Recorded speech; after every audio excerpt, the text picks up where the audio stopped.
त्या गौरव दिनाच्या तुम्हाला सगळ्यांना शुभेच्छा। आज खूप सुंदर असा दिवस आहे। आज आपल्या विद्यालयाचे मुख्याध्यापक पाटील सर, त्यांचे सर्व शिक्षक सहकारी, ग्रुपचे अध्यक्ष चिटणीस सर आणि शिक्षकेतर कर्मचारी आणि तुम्ही सगळे विद्यार्थी मित्र, आजचा दिवस वैशिष्ट्यपूर्ण म्हणजे ज्ञानपीठ विजेते वि.वा. शिरवाडकर यांचा जन्मदिवस हा आहे। दरवर्षी आपण तो मराठी भाषा दिन म्हणून साजरा करत असतो। का साजरा करतो तर त्यांनी जी मराठी भाषा समृद्ध केलेली आहे, मराठी भाषेला त्यांनी छान नटवलंय, सजवलंय आणि समृद्ध केलेली आहे आणि मराठी भाषेचा त्यांनी प्रथम गौरव केलेला आहे। तर असे वि.वा. शिरवाडकर जे एक श्रेष्ठ साहित्यिक आहेत होतेच, पण तरीसुद्धा त्यांचं जे सगळं साहित्य होतं ते अतिशय छोट्या मुलांपासून ते उच्च दर्जाचं, म्हणजे अगदी सोप्या भाषेपासून कठीण भाषेकडे असा प्रवास म्हणू आपण तर कुठले शब्द प्रभू होते आपण त्यांना म्हणू, इतका शब्दांचा साठा होता त्यांच्याकडे। आणि असे वि.वा. शिरवाडकर त्यांनी साहित्य हे मराठी साहित्यात मोलाची भर घातली आणि म्हणून शासनाने 3 ऑक्टोबर 2024 पासून आजचा दिवस म्हणजे त्यांचा जो जन्मदिवस आहे तो दिवस मराठी भाषा गौरव दिवस म्हणून साजरा करण्याचं ठरवलं। आणि 3 ऑक्टोबर 2024 म्हणजे गेल्या वर्षी त्या दिवसापासून आपण आज आता मराठी भाषा दिवस जो आहे त्या दिवशी आपण मराठी भाषा गौरव दिन म्हणून त्यांच्या जन्मदिनी साजरा करतोय। तर 40 वर्ष या क्षणाची वाट पाहायला लागलेली, 40 वर्ष अखंड हा विषय उचलून धरण्यासाठी प्रयत्न झाले की अभिजात भाषा व्हावी, मराठी भाषा ही अभिजात व्हावी आणि शेवटी 3 ऑक्टोबर 2024ला ती अभिजात म्हणून घोषित करण्यात आली। तर अभिजात म्हणजे आपण सगळेच ऐकतो, पण नक्की काय अभिजात म्हणजे नक्की काय, आपण सगळे म्हणतात म्हणून म्हणतो मराठी भाषा अभिजात झाली। तर शिक्षकांनी तुम्हाला सांगितलंच असेल अभिजात झाली म्हणजे ती खरं अभिजात झाली म्हणजे काय, ती आहेच अभिजात, त्याच्यामध्ये आत्ता अभिजात झाली असं नाहीये। तर त्याला शासनाने काही नियम लावले होते की अभिजात असण्यासाठी, सिद्ध करण्यासाठी तर ती प्राचीन असली पाहिजे। आपली मराठी भाषा तर आहे 2-2.5 हजार वर्षाची परंपरा आहे जवळपास, तर ही प्राचीन असली पाहिजे, त्यानंतर ती बोलण्यात असली पाहिजे, म्हणजे ती प्रवाही असली पाहिजे। हे सगळं त्याला काही बरेच निकष लावलेले होते आणि त्या सगळ्या निकषांमध्ये ही भाषा आपली बसतच होती। पण 40 वर्षानंतर आत्ता अखेर त्याच्यावर अभिजाततेची मोहोर उमटली आणि आपल्या सगळ्यांसाठी हा आनंदाचा क्षण आज आपण त्याची आठवण म्हणून साजरा करतोय। तर ही जी आपली भाषा आहे ना, ती आपण खूप मागे जाऊन बघूया तर मराठीतला पहिला ग्रंथ कुठला माहिती आहे तुम्हाला? विवेक सिंधू हा मराठीतला पहिला ग्रंथ। आणि त्याच्यानंतर जे चक्रधर स्वामी होते, चक्रधर स्वामींनी काय केलं, ग्रंथ म्हणजे चरित्र ग्रंथ लिहायला सुरुवात केली। मग त्यांच्या चक्रधर स्वामींच्या या मराठीतल्या ग्रंथापासून मग पद्य ग्रंथ रचना करण्यास चालू झाली किंवा पद्य मराठी चालू झालं। तर हे आपण विसरता कामा नये। त्यानंतर ज्ञानेश्वर महाराजांनी बघा जी भावार्थ दीपिका आहे म्हणजेच ज्ञानेश्वरी, ती मराठीत लिहिली गेली। तर हे आणि त्याच्यानंतर एकनाथ महाराज, संत नामदेव यांनी सगळ्यांनी त्याला हातभार लावला। त्यानंतर बघा विष्णुशास्त्री चिपळूणकर यांनी काय केलं, निबंधमालेच्या माध्यमातून मराठी भाषा आणखी प्रचलित केली। तर प्रत्येकाने असं त्याला हातभार लावत आज आपली मराठी भाषा इतकी समृद्ध झालेली आहे। एखादी मोठी नदी असती बघा, विशाल पात्र असणारी, गंगा, गोदा, कावेरी, मोठं पात्र हो की नाही, मोठ्या नद्या, तर त्या एकट्या वाहतात का? नाही, तर त्यांना काय छोट्या नद्या इकडून तिकडून सगळ्या येऊन मिळतात आणि मग ही नदी मोठी होते।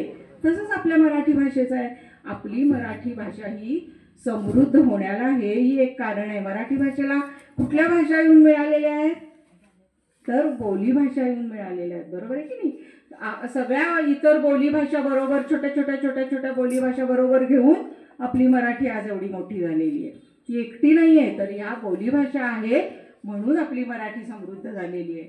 तर या बोली भाषांचं देखील महत्त्व आपल्याला मान्य केलं पाहिजे। तर या बोली भाषा कुठल्या आहेत तर हे बघा, आता आपल्याला जी अभिजात भाषेचा दर्जा मिळाला आहे तर त्याच्या आधी कुठल्या पहिल्या भाषेला मिळालेला होता, तर तमिळ भाषेला मिळालेला होता. 2004 तमिळ भाषेला मिळालेला होता. आणि त्यानंतर बाकीच्या ज्या मल्याळम, कानडी ह्या ज्या भाषा होत्या, उडिया, तर या भाषांना मिळालेला होता. आणि आत्ता 2024 आपल्या मराठी, पाली, प्राकृत ह्या भाषांना मिळालेला आहे. कन्नड, तर या भाषांना अभिजात भाषाचा दर्जा मिळालेला आहे. तर ह्या बोलीभाषांचं महत्त्व जास्त आहे. बोलीभाषा अभ्यासक्रमात आहेत की नाही तुम्हाला? आहेत अभ्यासक्रमामध्ये. तर ह्या बोलीभाषा ज्या आहेत त्या जिवंत राहिल्या पाहिजेत. त्यांचा अभ्यास या मराठीच्या बरोबरीने झाला पाहिजे तुमचा. आपल्याकडे बघा काही कुठून आलेले विद्यार्थी असतात, तर त्यांना काहींची भाषा वेगळी असते, ग्रामीण भाषा असते की नाही, तर खूप खेडवळ बोलतात. आपण हसतो, आपल्याला हसू येतं की असा काय बोलतोय, अशी काय बोलते ही, थोडंसं वेगळ्या नजरेने आपण बघतो की नाही त्यांच्याकडे. मग त्याला पण न्यूनगंड निर्माण होतो मनामध्ये. मग तो विद्यार्थी किंवा विद्यार्थिनी शांत बसते वर्गात, उत्तर येत असून उत्तर द्यायला उभी राहत नाही का, तर मग सगळे हसतात. तर असं होता कामा नये. शिक्षकांनी या गोष्टी जाणून बुजून लक्षात ठेवल्या पाहिजेत की त्या विद्यार्थ्यांची भाषा इतर विद्यार्थ्यांच्या समोर कशी येईल. मला तर वाटते त्यांच्या ज्या वेगळ्या भाषा आहेत ना, त्या भाषांसाठी एखादा कार्यक्रम केला पाहिजे की तुम्ही तुमच्या भाषेत बोला, तुम्ही तुमच्या भाषेतलं गाणं म्हणून दाखवा, तुम्ही तुमच्या भाषेत याला काय म्हणता, मग ते इतर विद्यार्थ्यांना कळू देत.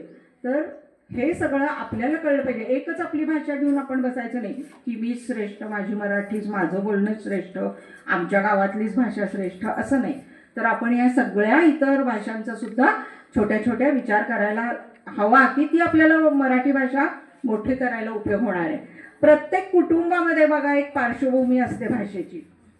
प्रत्येक कुटुंबामध्ये एका कुठल्या तरी भाषेची, बोलीभाषेची पार्श्वभूमी असते. तर आपलं काम काय, तर ती भाषा आपण इतर लोकांच्या समोर ठेवली पाहिजे. त्यांचे शब्द, त्यांच्या नोंदी केल्या पाहिजेत, त्याच्या अर्थांच्या नोंदी केल्या पाहिजेत. आणि त्याच्यातून काय आपल्याला नवीन छोटंसं नाटक, एक छोटंसं काही प्रवेश असं बसवता येतोय का, तर त्या विद्यार्थ्यांना सुद्धा आनंद होईल, त्यांची भाषा सगळ्यांच्या समोर येईल आणि मराठी जास्तीत जास्त समृद्ध होईल. मराठी ही एकटी नाही आहे, तर या सगळ्या बोलीभाषा आजूबाजूला वावरत आहेत आणि म्हणून मराठी भाषा उठून दिसतीये. म्हणून हे प्रत्येकाने लक्षात ठेवा की आपली कुठलीही भाषा असू दे, आपण कमी लेखायची नाही. मग त्या विद्यार्थ्यांनी सुद्धा, ग्रामीण भाषा बोलणाऱ्यांनी सुद्धा मराठी आपल्याला इतर मुलांसारखं कसं बोलता येईल, आपण पण ते शब्द शिकले पाहिजेत, घरात शिकवले पाहिजेत, हे करता येईल. तर हे अजून काय, कशामुळे हे शक्य होणार आहे, तर अनुवाद करण्यामुळं. अनुवाद करण्यामुळं सगळ्यात जास्तीत जास्त मराठी भाषा समृद्ध होणार आहे. आता अभिजात भाषेचा दर्जा आपल्याला मिळाला आहे, मग आपण ही भाषा समृद्ध करायची, वाढवायची आहे. तर मग काय काय केलं पाहिजे त्याच्यासाठी, तर मराठीतच बोललं पाहिजे. हे तर आहेच तुम्हाला माहिती की मराठीतच इंग्रजी आणि इतर शब्दांचा कमीत कमी वापर करायचा आणि मराठी जास्तीत जास्त बोलायचं. त्यानंतर आपण काय केलं पाहिजे, मराठीत आपली सही केली पाहिजे.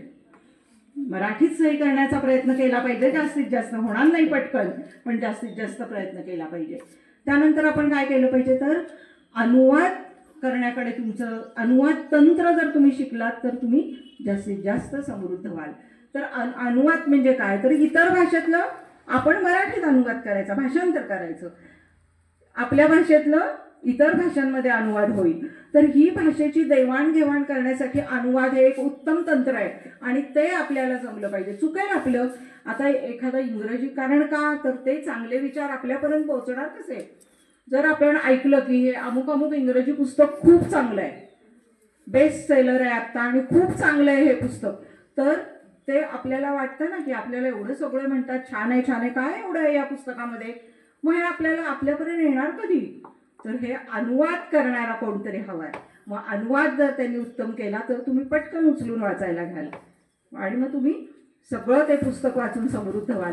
त्याचप्रमाणे आपल्या मराठी भाषेतलं पण तिकडे अनुवाद होतात, बरोबर आहे की नाही. परकीय भाषेमध्ये आपल्या मराठी भाषेतल्या साहित्याचे अनुवाद होतात, ते लोक समृद्ध होतात वाचून. आपण आता इकडे म्हणतो मराठी शाळा बंद पडत चाललेल्या आहेत, अमेरिका या प्रगत देशांमध्ये तर तिकडे मराठी शाळा उघडत आहेत नवीन नवीन, आणि आपण इकडे म्हणतो मराठी शाळा बंद पडत चालल्यात. तर त्यांनाही मराठीची गोडी लागलेली आहे. इतकी आपली भाषा सुंदर आहे की त्यांनाही तिकडे गोडी लागलेली आहे त्या भाषेची. मग अशी जी भाषा आहे ती कशातही मागं नाही आहे आणि ती पहिल्यापासूनच अभिजात आहे, अस्सल आहे, पवित्र आहे. खूप छान आहे, गोडवा आहे तिच्यामध्ये आणि म्हणूनच ती सगळ्या निकषांमध्ये बसलेली आहे आणि ती अभिजात झालेली आहे, श्रेष्ठ ठरलेली आहे, जी आधीपासून आहेच, आत्ता ठरलेली आहे असं नाही, पण ती शासनाने त्याच्यावर आज शिक्कामोर्तब केलेलं आहे, म्हणून आपण म्हणतोय की ती अभिजात म्हणून मान्यता मिळालेली आहे. तर अशी आपली मराठी भाषा आपण या शाळेत तुम्ही जे विद्यार्थी आहात तुमच्यापासूनच ती मोठी होणार आहे.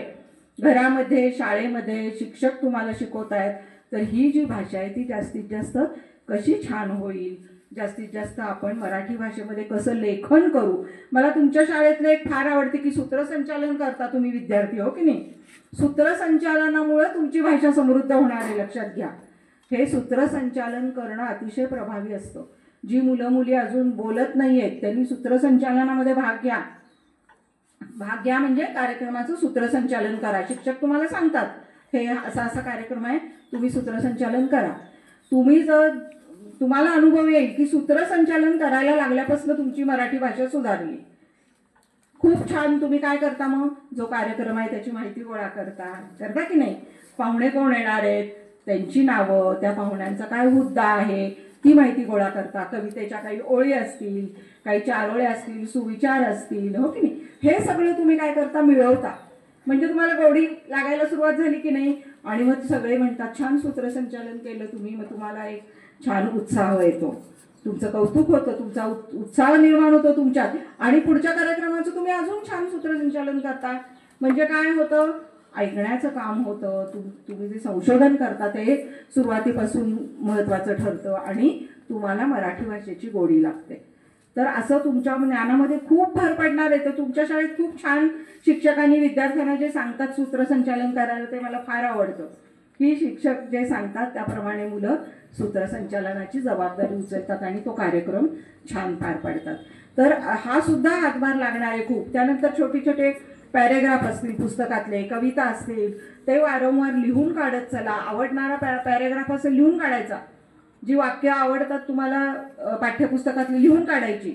एखादं नवीन वाक्य ऐकलं, सर बोलता बोलता शिकवता शिकवता जर नवीन काय कानावर पडलं, आवडलं, लगेच वहीत लिहून टाकायचं, लगेचच्या लगेच लिहून टाकायचं. कविता आवडली, उतरून काढायची वहीमध्ये. तर अशा प्रकारे जर तुम्ही केलं तर तुमची ही भाषा आणखीन समृद्ध होत जाईल. म्हणजे आपल्यापासूनच ही सुरुवात होते.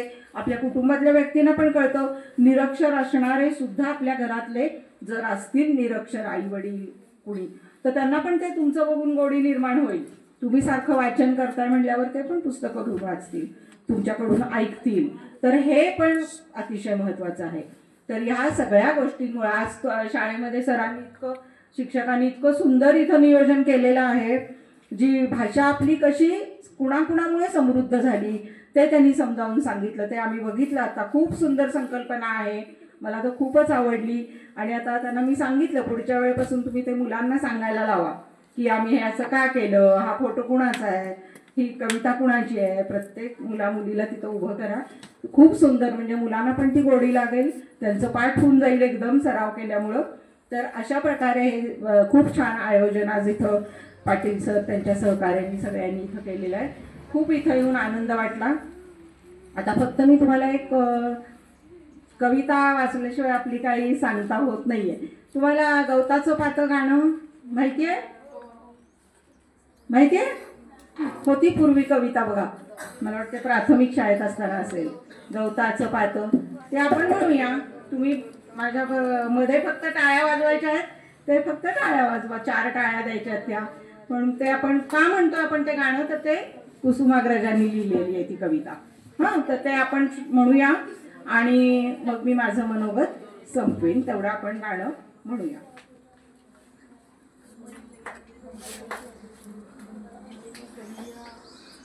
कुसुमाग्रजांचं आहे म्हणून आज आपण ते मुद्दामून घेतोय, लक्षात ठेवा.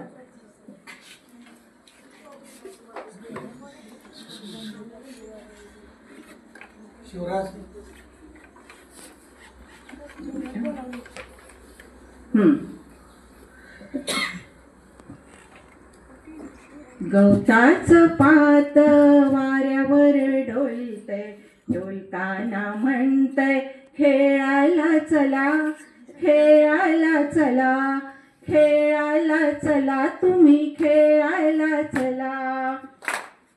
घरातलं पाणी खळाखळा हसत, घरातलं पाणी खळाखळा हसत, हसताना म्हणत 1 2 3 4, हसताना म्हणत खेळायला चला, खेळायला चला, खेळायला चला, तुम्ही खेळायला चला.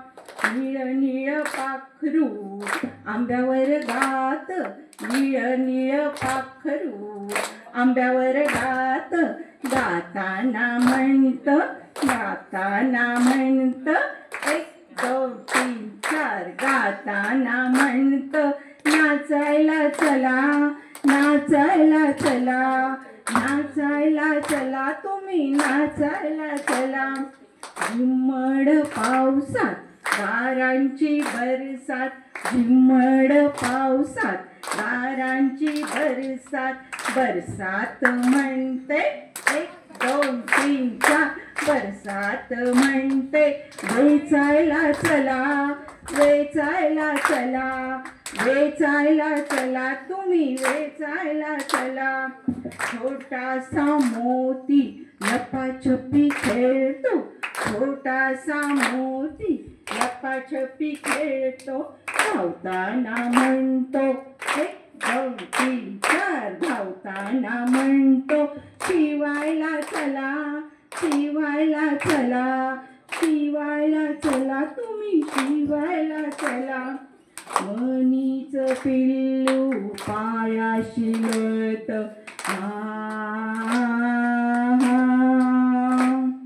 मनीचं पिल्लू पायाशी लोळत, लोळताना म्हणत 1 2 3 4, लोळताना म्हणत जेवायला चला, जेवायला चला, जेवायला चला, तुम्ही जेवायला चला. गवताचं पात वाऱ्यावर डोलत, डोलताना म्हणत खेळायला चला, खेळायला चला, खेळायला चला, तुम्ही खेळायला चला, खेळायला चला, तुम्ही खेळायला चला. धन्यवाद.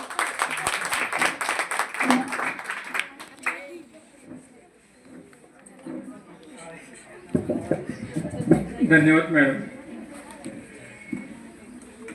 शान शान माझी मराठी, मान माझा मराठी, अभिमान माझा मराठी, स्वाभिमान माझा मराठी. तर आत्ताच आपण मराठी विषयाबद्दल आणि मराठी भाषेबद्दल विस्तृत अशी माहिती आपल्या चिटणीस मॅडमच्याकडून समजून घेतली.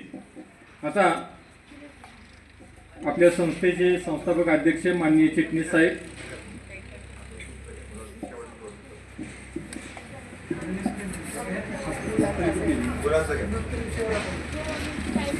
यानंतर बोलण्यासाठी येत आहे गणेश मतकर, आपलं मनोगत व्यक्त करत आहे.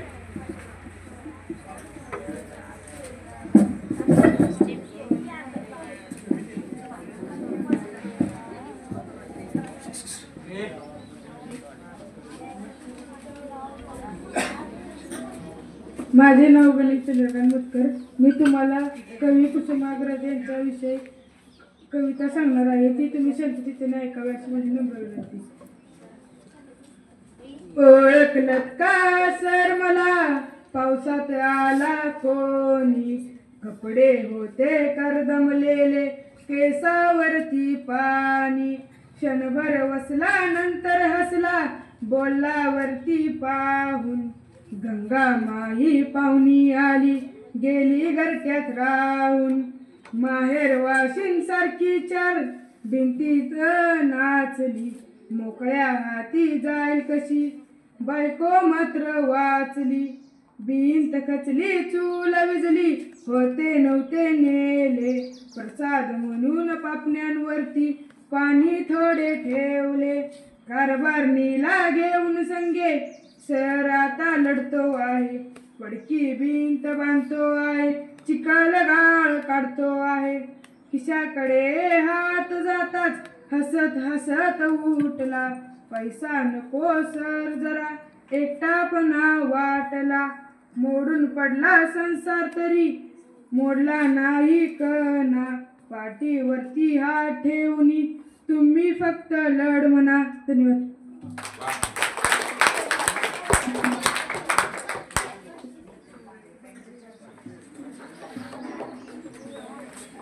ज्ञानदेवांनी रुजवली ती भाषा मराठी, शिवरायांनी टिकवली ती संस्कृती मराठी, संतांनी वाढवला तो वान मराठी, आमची मायबोली आणि आमचा अभिमान तो मराठी.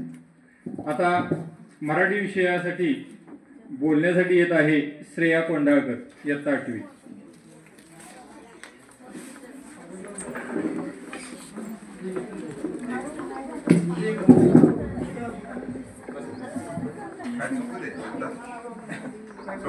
आदरणीय गुरुजन वर्ग व इथे जमलेल्या माझ्या सर्व मित्रांनो,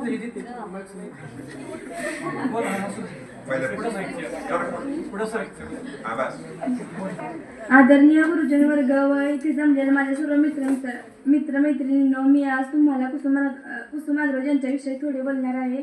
ते तुम्ही ऐकून घ्यावे अशी विनंती. नद्या सुंदर आहे, डोंगर सुंदर आहे, पण त्याहून सुंदर आहे तो माणूस. हे उत्कट उद्गार आहे कविवर्य कुसुमाग्रज यांचे. त्यांचा जन्मदिन आपण मराठी भाषा गौरव दिन म्हणून साजरा करतो. कुसुम हे त्यांच्या बहिणीचे मोठे बंधू म्हणून कुसुमाग्रज. लेखक वि.वा. शिरवाडकर व सामाजिक बांधिलकी जपणारे तात्या हे एकच.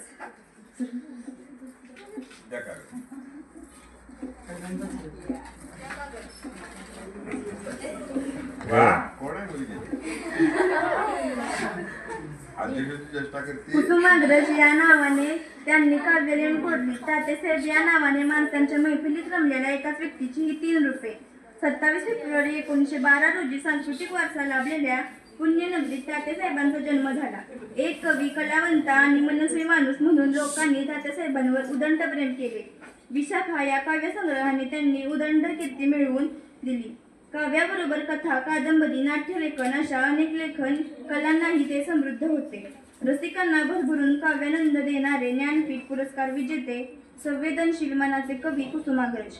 आपल्या काव्यातून समाजाच्या वेगवेगळ्या थरांतील लोकांच्या अडचणी, अन्यायाबद्दलची चीड, स्वातंत्र्य, भाळ, तळागाळातील लोकांबद्दल जिव्हाळा व्यक्त करतात. गगनापरी जगाळे, मेघापरी मराळे, तीरावरच्या नदीच्या गवतामधून उराळे. कसं जगावं असा प्रेमळ सल्ला देतात. कशाचाही भिजविसी डोळे, उजळ तुझे भाल रात्रीच्या गर्भात उदयाच्या असे उष काढे. या ओळी प्रत्येक राष्ट्रप्रेमीच्या मनात स्वातंत्र्यासाठी प्रेरणा व आश्वासन देणाऱ्या ठरल्या. पण या कवितेतून शिक्षक आणि विद्यार्थी यामधील तर नातं ते उलगडून दाखवितात. पैसे नकोत सर जर एकटेपणा वाटला, पाठीवरती हात ठेवून नुसते लढ म्हणा. यातून प्रयत्नवादाचा पुरस्कार प्रसंगाला तोंड देण्यासाठी समर्थ हाताची गरज ते पूर्ण करतात. कोलंबसाचे गर्वगीत ही कविता उच्चतम ध्येयवाद अंगात वाणविण्यासाठी प्रेरणा देते. सूर्याच्या भोवती पृथ्वीची प्रदक्षिणा हे भौगोलिक सत्य पृथ्वीचे प्रेमगीत या अप्रतिम प्रेमगीतातून ते उत्कटपणे सादर करतात. प्रिय हा भारत देश, गरजा जय जयकार अशा काव्यातून देशाभिमान, देशाच्या स्वातंत्र्यासाठी मृत्यूची पर्वा न करणारे देशभक्त सत्याग्रही डोळ्यासमोर उभे राहतात. मराठीच्या पाठ्यपुस्तकातून त्यांची दरवर्षी नव्याने ओळख होत गेली. कधी नटसम्राट मधील आप्पा बेलवकर भावले, तर कधी सरदारांच्या पराक्रमांची गाथा गाणाऱ्या 7 या कथाकाव्यामधून, तर कधी विषण्ण मनाने दुखावलेल्या जालियनवाला बाग काव्यातून ते काळजाला भिडले. कुसुमाग्रजांची मानवतेवर असीम श्रद्धा होती. त्यांच्या लेखनाला काढण्याची झाक आहे आपल्याला. शब्दज्योतीने त्यांनी मानवी मनातले अग्निकण फुलविले. माणसातला सत्याचे, शिवांचे, सुंदरतेचे दर्शन घडले. नाशिक येथील कुसुमाग्रज काव्य उद्यान म्हण, जे ऋषितुल्य महाकवींच्या प्रथाश्रमच जणू जाता जाता गाईन मी, गाता गाता जाईन मी, गेल्यावरही या गगनातील गीतांमधून राहीन मी, असं म्हणत 10 मार्च 1999 रोजी नाशिक येथे त्यांची प्राणज्योत मालविली.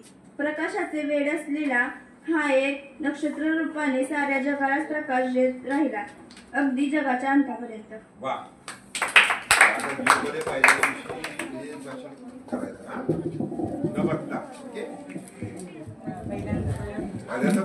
मराठी भाषा आमची, महाराष्ट्राची शान आहे. भजन कीर्तन ऐकताना हरपून जाते भान आमचे, अशी ही मराठी. आणि या मराठीच्या विषयी बोलण्यासाठी येत आहे अथर्व चव्हाण, इयत्ता 8वी.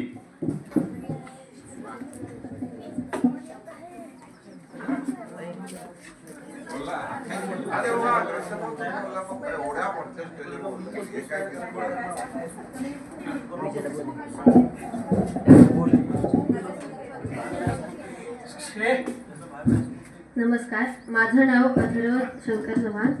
आपण आज 28 फेब्रुवारी मराठी दिनानिमित्त सर्वांनाच 27 फेब्रुवारी मराठी दिनानिमित्त सर्वांना हार्दिक शुभेच्छा.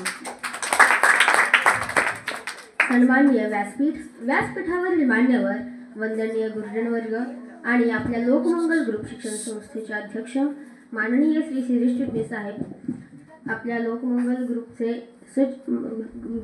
सचिव माननीय सौ शिल्पा चिटणीस साहेब, सर्व शिक्षक वृंद आणि माझ्या मित्रमैत्रिणींना सर्वांना वंदन करून मी माझे एक छोटीशी कविता सादर करतो.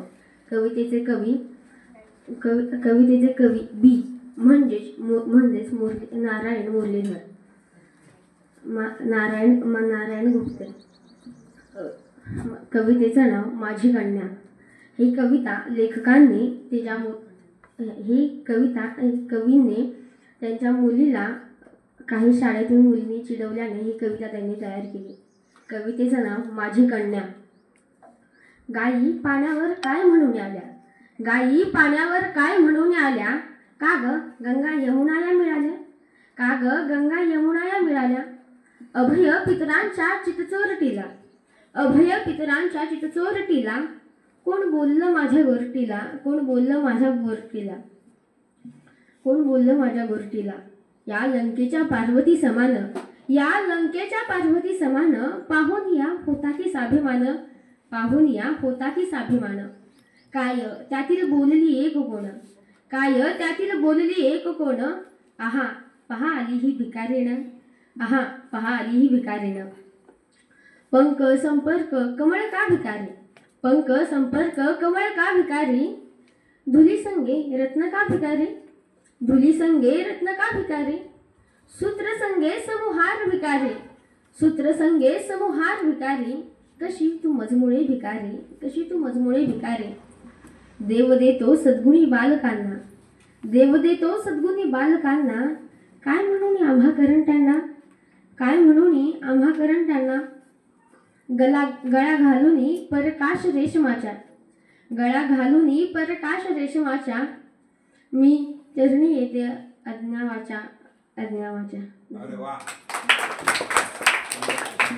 यानंतर स्वराली मोरे, इयत्ता 8वी. अरे वा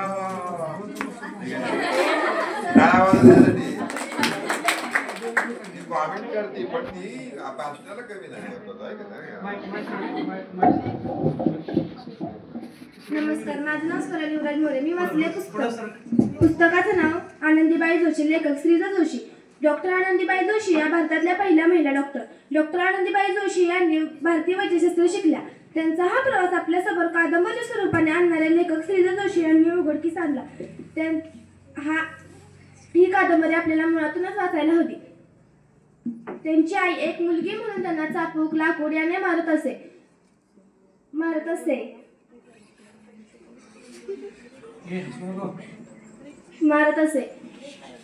त्यांना 18व्या वर्षी दुर्दैवी मृत्यू आला.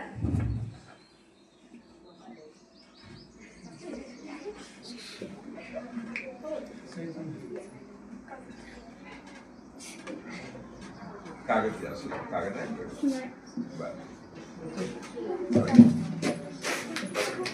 त्यानंतर ट्राय केला आदिती सावंत इयत्ता नववी. पण तयार करायचं मी आज नाव लिहून ठेवणार जूनमध्ये पहिल्या दिवशी ज्या दिवशी भाषण केलं त्यांनी कागद न घेता छानपैकी भाषण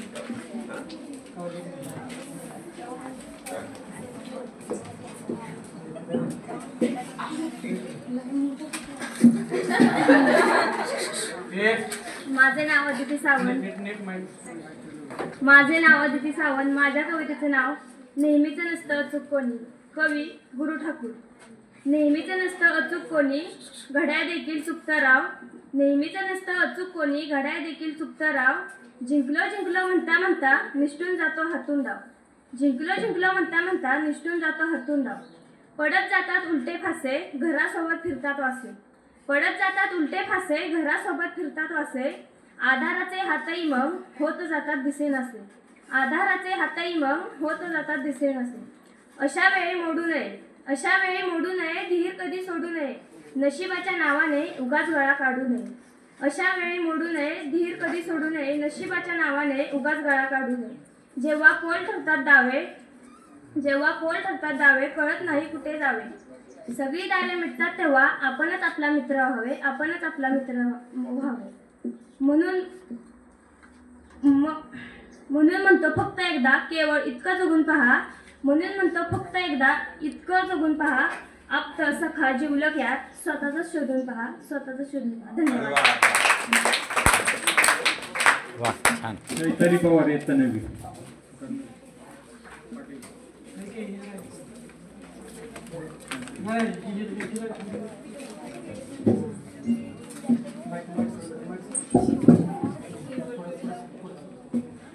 आपली शान मराठी, आपला मान मराठी, जगण्याचा ध्यास मराठी, महाराष्ट्राचा श्वास मराठी, महाराष्ट्राचा श्वास मराठी.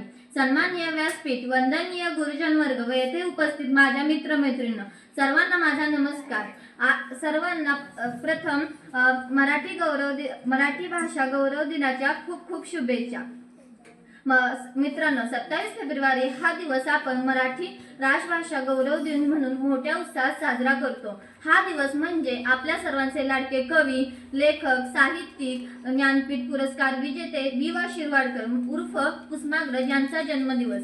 कुसुमाग्रज यांनी आपल्या विलक्षण लेखन कौशल्य आणि शब्द सामर्थ्याच्या जोरावर मराठी भाषेतून साहित्याची निर्मिती केली. त्यांनी अनेक कथा, कादंबऱ्या, नाटक लिहिले. त्यांचे नटसम्राट हे नाटक अजरामर आहे. तसेच त्यांनी विशाखा या काव्यसंग्रह साहित्यातून विशाखा हा काव्यसंग्रह त्यांचा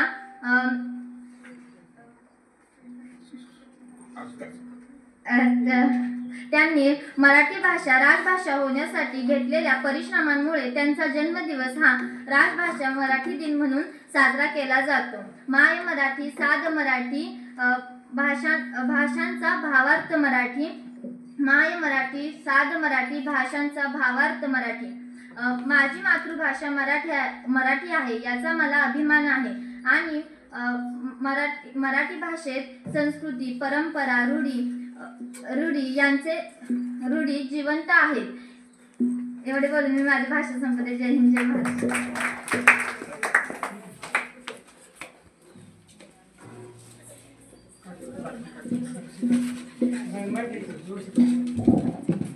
माझ्या कवितेचे नाव मल्हाराची दोन. मी आज तुमच्या समोर संगीता परवे यांची कविता सादर करत आहे. पानावरती थेंब वाजती, माती मधुनी कोंब फुटे, नाजूक इवल्या चोचीतून अन मल्हाराची धून उठे. लाल पोपटी कवळी पाने लवलवणारी जिथे तिथे, हिरवे पिवळे रंग त्यामध्ये, केशर सांडे कुठे कुठे. पानावरती थेंब वाजती, माती मधुनी कोंब फुटे, नाजूक इवल्या चोची मधुनी मल्हाराची धून उठे. ओघळता या आभाळाच्या डोळ्यांमधले थेंब निळे, तरुवेलीच्या भाळावरती त्या मोत्यांचे गोलटे. पानावरती थेंब वाजती, माती मधुनी कोंब फुटे, नाजूक इवल्या चोचीतून अन मल्हाराची धून उठे. क्षणात बघते लकलकणारे झाड, विजेचे टकामका, अरे पिलांनो पहा पंखा खाली जा आईच्या लपा लपा पानावरती थेंब वाजती माती मधुनी कोंब फुटे नाजूक इवल्या चोची मधुनी मल्हाराची धून उठे क्षितिजापाशी इंद्रधनुने कमान सुंदर वा कविता ओले त्याने टिपते डोळे वसुंधरा हसता हसता पानावरती थेंब वाजती माती मधुनी कोंब फुटे नाचकी इवल्या चोचीतून अन मल्हाराची धून उठे. अरे वा. यानंतर श्रीनाथ सावंत इयत्ता 8वी.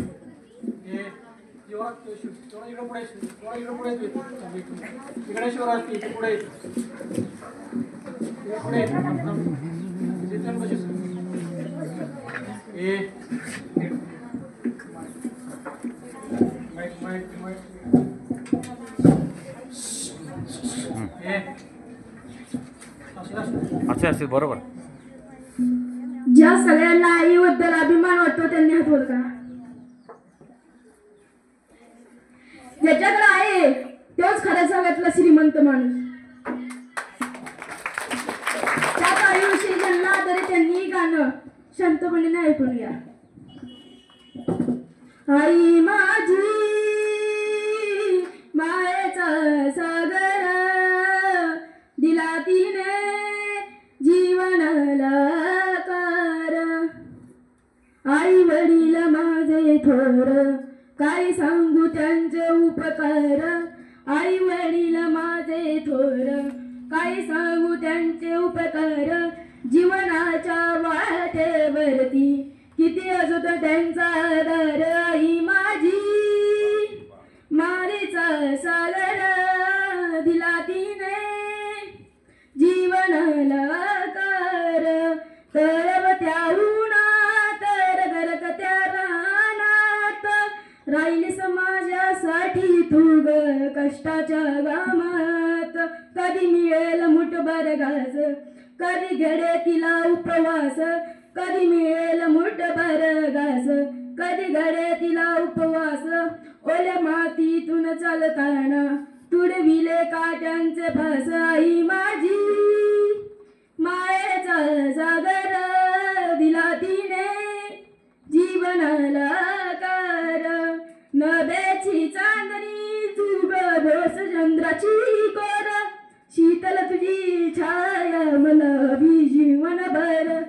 तुझ्या शीतल छायेमधी उभं आयुष्य जगेल. आई देवा पाशी मी ग आई तुला जन्मजन्मी मागेल. आई माझी मायेचा सागर दिला तिने जीवनाला कार. धन्यवाद.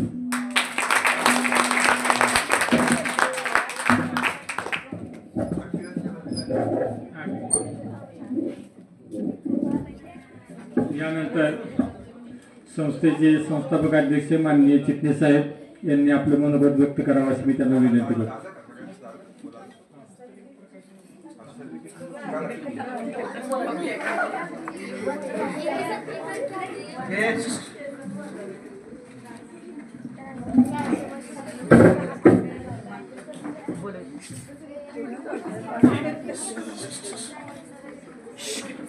इकडे लक्ष द्या.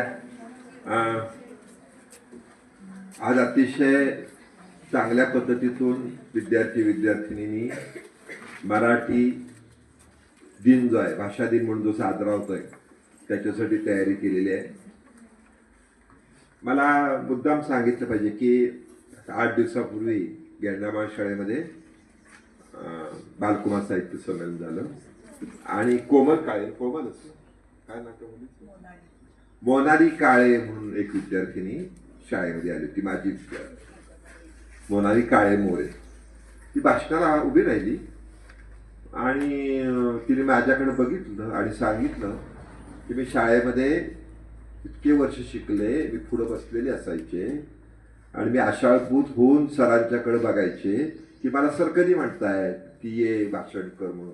पण सर मला एकदा सुद्धा म्हटले नाही पुढे येऊन भाषण कर. म्हणून माझं शाळेमध्ये भाषण करायचं राहून गेलो आणि मला त्यावेळेला काय आठवलं असेल तर नागेवाडी शाळा आठवली. माझ्या लक्षात आलं की नागेवाडी शाळेमध्ये मी जेवढं विद्यार्थीनींना बोला म्हणून प्रयत्न करतो, तिथं का करत नाही? मग मी तिला साल विचारलं की म्हणजे 2009 सालामधली ही गोष्ट आहे. माझ्या लक्षात आलं 2009 सालानंतर मी जवळपास 16 वर्ष माझ्यामध्ये सुद्धा काय झाली, प्रगती झाली. प्रगती फक्त विद्यार्थ्यांमध्ये होत नाही, प्रगती ही आयुष्यभर होत असते. शिक्षकांमध्ये होते, विद्यार्थ्यांमध्ये होते, समाजात होते, सगळीकडे होते. आपल्याला माहिती पाहिजे की हा दिवस का साजरा होतो. तर आपली मराठी भाषा जी समृद्ध आहे, ज्याला अभिजात भाषेचा दर्जा मिळालेला आहे, त्याचे शब्द टिकले पाहिजे. आज आपण बघतो की शेतीमधले बरेच शब्द काय झाले, नाहीसे होत चालले. तर हे शब्द टिकवण्यासाठी आपण धडपड केली पाहिजे. जेव्हा भाषा मरती का नाही, तेव्हा आपल्या दृष्टिकोनातून मोठी अडचण होती. आपल्याला माहिती पाहिजे की मुंबई आपल्याला कशी मिळाली. माहिती आहे तुम्हाला मुंबई कशी मिळाली? तर मुंबई आपल्याला फक्त भाषेमुळे मिळाली. मग त्याला भाषे कोण कोण होता महाराष्ट्र राहणारे? गुजराती होते, तामिळनाडू होते, बदले होते, कन्नड होते, उत्तर भारतातले होते, मारवाडी होते, गुजराती होते, सगळे लोक होते. पण ही सगळी खांद्याला खांदा लावून भांडत होते. कुणासाठी भांडत होते? तर आम्हाला महाराष्ट्र राज्य मिळालं पाहिजे, मराठी भाषेसाठी भांडत होते. म्हणून आपल्याला माहिती आहे मागच्या कार्यक्रमाच्या वेळेला राजस्थानची मुलगी काय शिकली? मराठी शिकली. शिकली का नाही? आता तिच्या आयुष्यामध्ये मराठी महत्वाचं झालंय. पण तिला सुद्धा काय झालं, तिला सुद्धा आपली प्रगती होण्यासाठी, कारण ती आता राहणार कुठं? ती राजस्थानला जाणार आहे का? का जाईल? महाराष्ट्र सुधारलेला आहे, महाराष्ट्रामध्ये राहायला मिळणं हे नशीबवान आहे. त्यातल्या त्यात पुण्याच्या जवळ राहायला मिळणं किती नशीबवान आहे. तुम्हाला पुणे कुठं आहे? एक उडी मारली की पुण्यात, होय की नाही? म्हणजे साधारणपणे 1-1.5 तासामध्ये आपण पुण्यात पोहोचतो. माणसं 5-5 हजार किलोमीटरवरून पुण्यात येतात. आज दीपाली भिसे बघा पाळणाघर चालवते पुण्यामध्ये. कित्येक विद्यार्थिनी पुण्यात पोहोचलेत. त्यांनी मोठ्या प्रमाणामध्ये एक प्रकारचं आपल्या मनामध्ये जिद्द ठेवली. ही जिद्द महत्वाची आहे. तेव्हा आपण कुठलाही दिवस साजरा करतो का नाही, तेव्हा आपल्या मनात काय आलं पाहिजे की मी जिद्द ठेवेन, मी चांगल्या पद्धतीतून शिक्षण घेईन, मी पुण्यात जाईन आणि मी मोठा होईन, तरच आपण हे दिवस साजरं केल्याचं कौतुक आपल्याला मिळतं. मगाशी तुम्हाला जे मुलीचं नाव सांगितलं काळे, मोनाली काळे सांगितलं, तिचं मजा माहिती पाहिजे आपल्याला. तिच्या घरामध्ये तिची बहीण किती शिकली?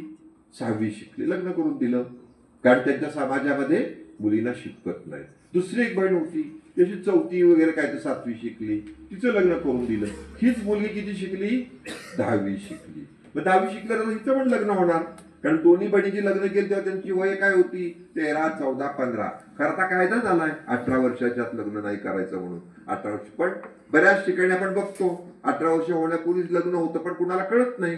कुणी तक्रार केली तरच प्रश्न निर्माण होतो. पण हिचं मात्र लग्न होणार होतं, पण हिला वाटत होतं आपण शिकावं. म्हणजे काय केलं असेल हिने?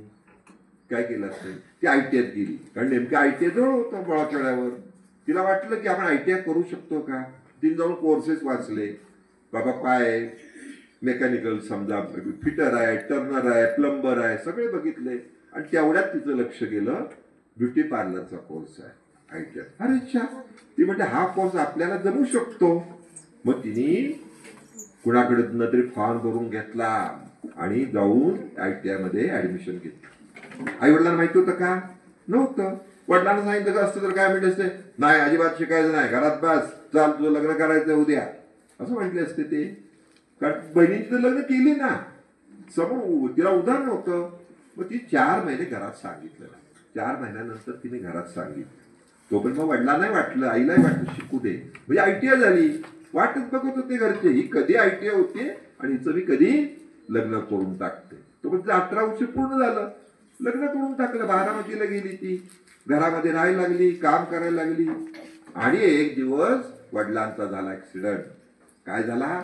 अपघात झाला. पळत पळत आल्या बहिणी बघायला वडिलांना. परंतु तो पण भाऊ, मोठा भाऊ चांगला तिचा, लहान का मोठा मला माहित नाही, पण तो इंजिनियर झाला होता. काय झाला? कारण शिकवलं आई वडिलांनी कष्ट घेऊन, मजुरी करून. त्यांना नाही शिकवलं मुलींना, पण त्याला मात्र शिकवलं. मग त्याचा खर्च केला तिने बिचारीने सगळा. कुणी? मोठ्या भावानी वडिलांचा सगळा खर्च केला आणि वडील बरे झाले. तो काय म्हटला बहिणींना? बघा म्हटलं मी एकट्याने माझा नाही खर्च केला आई वडिलांचा, तुम्ही केला का कोणी? तुम्ही केला का कोणी? आता तो चेष्टेवारी म्हटला का सिरियस म्हटला माहीत नाही, पण ही जी मुलगी आहे ना मोनिका, हिच्या मनाला लागलं ते, अरे च्या आपल्या वडिलांचा ऍक्सिडेंट झाला, आपण काही मदत केली नाही, आता वडिलांना रोजगार नाही, आईचं कसं होणार, आपण काही मदत केली नाही. मग तिला आठवलं, काय आठवलं, अरे आपलं ब्युटी पार्लरचा कोर्स झालाय. मग तिने हट्टाने तिथं ब्युटी पार्लर चालू केलं. आज तिच्याकडे 7-8 मुली आहेत. आज तिचं नाव बारामतीमध्ये प्रसिद्ध आहे. ती समाजामध्ये जाते, भाषण करते, बोलते.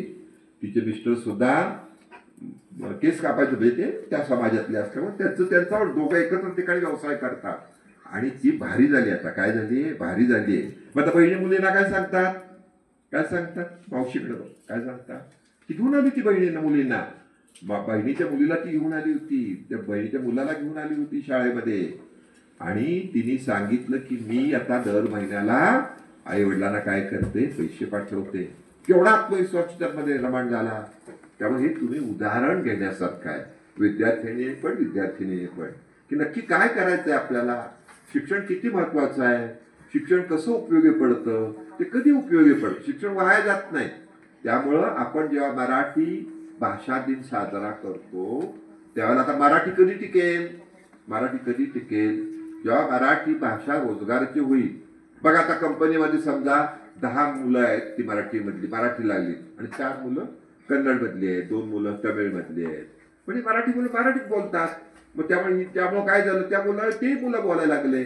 म्हणजे याचा अर्थ असा होतो, जेव्हा मराठी भाषा रोजगाराच्या निमित्ताने वाढेल वाढेल वाढेल त्यावेळेला काय होईल, ही मराठी भाषा टिकेल, शब्द टिकतील. आणि मराठी भाषा एवढ्यासाठी शिकायची जी आपल्याला आयुष्यामध्ये, कारण ही मातृभाषा आहे. म्हणजे उदाहरण बघा, अमेरिकेमध्ये समजा तुमच्या नागेवाडीमधलं एक व्यक्ती समजा 50 वर्षापूर्वी गेली, तिथं जाऊन त्यांनी काही नोकरीच लागला, व्यवसाय करते, किंवा पंजाबी गृहस्थ तिथे जाऊन तो धाबा चालवतो आणि काय करतोय. मग त्याच्या मुलाची भाषा काय झाली सांगा, मराठी आहे की नाही. हा नागेवाडीतला गेलेला बरोबर आहे का नाही, मग त्याची भाषा मराठीच झाली, मुलाची झाली का नाही, नाही झाली. आता इथल्या राजस्थानची मुलगी आली, तिची भाषा काय झाली, मराठी. सराउंडिंग ही भाषा असते, ज्या भागामध्ये आपण राहतो, जिथं आपलं काय असतं, ती भाषा जिथं बोलली जाती, ती भाषा पुढील पिढीला ती म्हणून ओळखली जाशी. जसं आता आपल्या सातारा शहरात मारवाडी आहेत का नाही, मग ते मारवाडी भाषेत बोलतात का मराठी भाषेत बोलतात, नवी पिढी मराठी भाषेत बोलते. आता काही लोकांना मारवाडी विसरलेली, येतच नाही त्यांना. म्हणून आपल्या लक्षात असलं पाहिजे की सराउंडिंगची भाषा ही महत्वाची असती, पण ही भाषा रोजगारामध्ये जर तुम्हाला बदलायची असेल तुम्ही शिक्षण घेतलं पाहिजे आणि या शिक्षणाचा फायदा करून घेतला पाहिजे. त्यामुळे जेव्हा आपण मराठी भाषेच्या बद्दल बोलतो तेव्हा सगळ्यात महत्त्वाचं आपलं शिक्षणाकडे लक्ष पाहिजे, शिक्षणाकडून रोजगाराकडे वळलं पाहिजे आणि रोजगाराच्या माध्यमातून आपण आपलं आयुष्य संपन्न केलं पाहिजे. हे सर्व महत्त्वाच्या गोष्टी आपल्या जेव्हा लक्षात राहतील, कारण 8वी 9वी 10वी हे 3 वर्ष आपल्या आयुष्याची महत्त्वाची आहेत. या 3 वर्षात तुम्हाला एकदा वळण लागलं का नाही, तुम्ही गेला पुढे, मग थांबत नाही. तर तुम्हाला किती वर्ष काम करायचं आहे, 5-6 वर्ष फक्त काम करायचं. पौर्णिमा साळुंगे सारखी विद्यार्थी प्राध्यापक झाली का नाही, केवढं तिने कष्ट घेतले, केवढे कष्ट घेतले, पण तिला कष्टापेक्षा सुद्धा तिने मनाने घेतलं. जसं आता ही मुलगी बघा छान बोलेल, छान कॉमेंट करते, काय हरकत नाही कॉमेंट करावं, पण कॉमेंट करताना आपण आपल्यात प्रगती होते का हे सुद्धा महत्वाचं आहे. लोकांना हसवणं सुद्धा कला आहे का नाही कला. हा, तुम्हाला ते बरोबर हसवत आलं पाहिजे, तेवढं 2 मिनिटं का होईना, पण त्याच्याबरोबर हसवत असताना आपण प्रगती करता आलं. मला ते फार छान वाटलं, मी बघत होतो, पण ती बोलायला आल्याबद्दल मला अतिशय आनंद वाटला. आणि आम्ही पण हेच करतो होतो, करणं काही बिघडत नाही, आम्ही केलं ना, ते केलं का नाही केलं, केलं. मग नाही केलं तर काय काय शाळेमध्ये येऊन काय नुसतं गप्पा उभं राहायचं, हे रंडल किल्लो पिल्यासारखं नाही. पण तुम्हाला हे करताना आपली प्रगती झाली का नाही हे बघायचं आहे. तेव्हा हा आजचा दिवस फार महत्वाचा आहे. थोडेसे आपले मराठीचे जाधव सर भावूक झाले होते, कारण त्यांच्या दृष्टीने आयुष्यामधल्या त्यांच्या नोकरीतला हा शेवट म्हणजे मराठी भाषेतील शेवटचा. पण त्यांना आपण काय सांगितलंय, तुम्ही शाळेत या, इथंच घर बांधा, कशाला गावाकडे जाता. गावाकडे काय, गावाकडून सगळे निघाले शहराकडे, तुम्ही कुठं गावाकडे जाता. जाऊ नका गावाकडे जायला पाहिजे, नाही असं नाही, पण त्यांना परवानगी आहे. बऱ्याच संस्थांमध्ये परवानगी नसते शिक्षकाला परत येण्याची शाळेमध्ये. आपल्या शाळेत काय आहे, परवानगी आहे, तुम्ही आनंद घ्या. मला आता कळायला लागलं शाळेचं महत्व. माझं आता आयुष्य सगळ्यात जास्त कुठं जातंय, शाळेत जातं. आता मी दिवस तुमच्या शाळेत येणार, चालू झालं MIDCत जाणं, माझ्या समोरच्या शाळेत जाणं, इथं जाणं. त्यामुळे शिक्षकांना सुद्धा विनंती आहे, तुम्ही नशीबवान आहात, तुम्ही शिक्षक झाला, तुम्ही नशीबवान आहात असे विद्यार्थिनी भेटले, तुम्ही नशीबवान आहात की तुम्हाला अशी चांगली संस्था भेटली. तर तुम्ही आयुष्यभर हे शिक्षण देण्याचं काम करा. आणि या भाषा दिनाच्या निमित्तानं मी तुम्हा सर्वांना शुभेच्छा देतो. आणि अतिशय स्ट्रॉंग व्हा. 10वीचे विद्यार्थी आता बाहेर पडले, बघितलं ना कसे भारी होते, त्याच्यापेक्षा आपण भारी झालं पाहिजे. आणि तुम्ही होऊ शकता. तुम्ही त्या मोनाली काळे मोरेचं उदाहरण लक्षात ठेवायचं की काय, काळे मोरे काय माझं नावच लक्षात राहत नाही. आता माझं नाव काय लक्षात राहत नाही, तर मी माझ्या शाळेमध्ये तुम्ही जसं भाषण केलं, तुम्ही जसा अभ्यास केला त्याचा केला नाही, मला कधी जाणव. आता मी करतो. आणि शेवटचं माझा लेख आला होता मंगळवारी, आणि आपल्या शाळेतला धनराज शिंदे म्हणून आहे, त्याचा मला मेसेज आला की सर तुमचा लेख वाचला आणि मला माझ्या मनातली आता निराशा गेली, मी छान पैकी आता पुढे जाईन. काय लेख होता, तर सातारा कला महाविद्यालयामध्ये एक मुलगी माने नावाची मुलगी, वर्षा माने नावाची मुलगी, जी मुकबधीर होती. मुकबधीर म्हणजे ज्याला ऐकायला येत नाही तिला बोलायला येत नाही असं शास्त्र असतं. ती मुलीची पेंटिंग जहांगीर आर्ट्सला लागली. कुठे, जहांगीर आर्ट्स. तिची ड्रॉइंग वेगवेगळ्या दिवाळी अंकावर, माहेरवर तिचं दिवाळी अंकावर मी बघितलं आणि मी तिच्यावर बोललो. आणि मी लिहिलं होतं की काय त्या शिक्षकाचं कौतुक आहे. तो शिक्षक जो आहे ना, तो कला महाविद्यालयात मी बोलवणार आहे, तो लाखो रुपये कमवेल, पण त्याने सगळ्या पाणी सोडलंय. कारण त्याला कळलंय शिक्षकाचं महत्व काय. तो सगळी पिढीच्या पिढी घडवतोय. तो माणूस प्राचार्य विजयकुमार धुमाळ म्हणून आहे. तो अतिशय मर्यादित इन्कम सोर्स मध्ये आपलं जीवन व्यतीत करतोय, पण त्याला कळलंय की मी हे काम करायचं, माझ्याकडे ही कला आहे. आज हे जर विद्यार्थी पुढे गेले तर काय किती महत्वाचं काम होईल. माझं नाव नको घेऊ दे. तर हे जे आहे ना, हे तुमच्या आयुष्यात महत्वाचं आहे. तेव्हा हा भाषा दिन साजरा करत असताना तुम्ही जेव्हा मोठं व्हाल तेव्हा मागवून बघायचं, मागं कोण आहे, कोण दुर्बल आहे, कोणाला मदत पाहिजे, कोणाला आपल्याला उचलून वर घेता येईल, या सगळ्या गोष्टी करणं म्हणजे मराठी भाषा दिवस साजरा करणं असं आहे. पुन्हा एकदा तुम्हाला सर्वांना या भाषा दिनाच्या शुभेच्छा. धन्यवाद.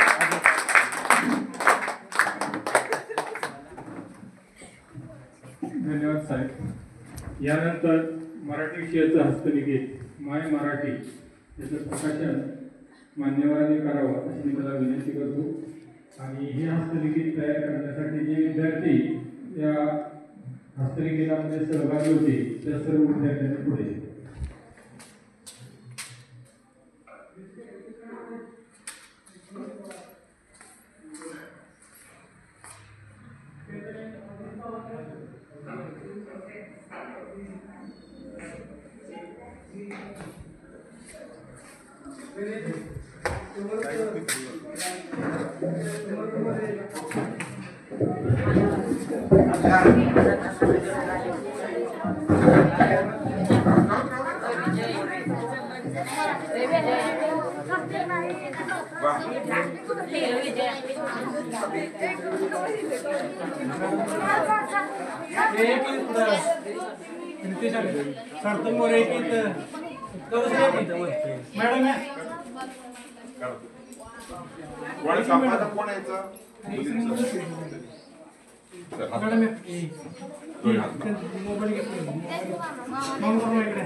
अरे असं